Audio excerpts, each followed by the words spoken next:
This year, Mental Health Week is a very special one.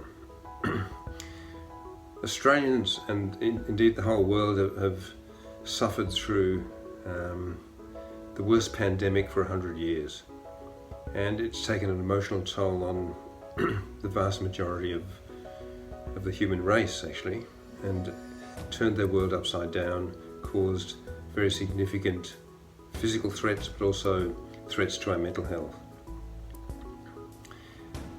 One of the major drivers of this threat is not just the fear and isolation and all the other consequences of the pandemic, but the economic and social effects that's actually also brought to bear on all of us. And of course, the burden doesn't fall equally on everybody.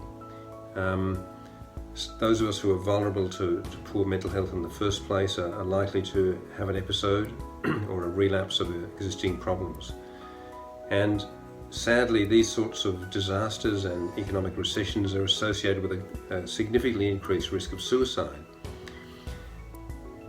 Now, suicide prevention is something that Australia has been struggling with for many years and really not winning the battle. We are at a bit of a watershed though. We have a Productivity Commission inquiry that the government is responding to or thinking of responding to federally. We have a Royal Commission in Victoria which is looking at a major redesign and reinvention and funding of the mental health system. So we're at a threshold, we're at a watershed where major improvements could actually flow.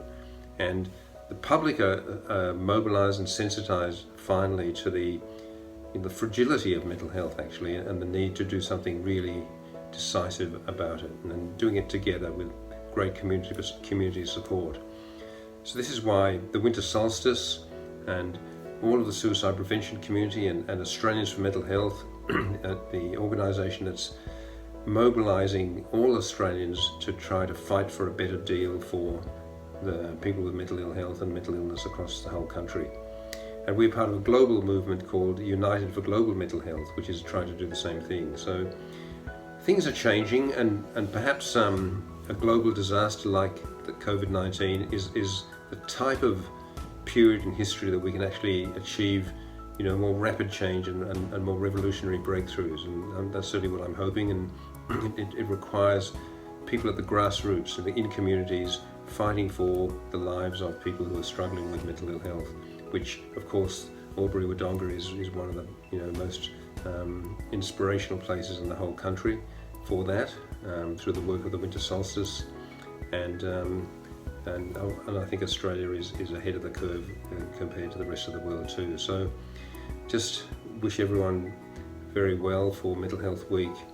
Take care. I hope by now we're emerging from the worst period of the pandemic, and hope's on the horizon. Hope's an incredible antidote, a vital antidote to despair that can claim people's lives from suicide. So go well, take care, and thank you.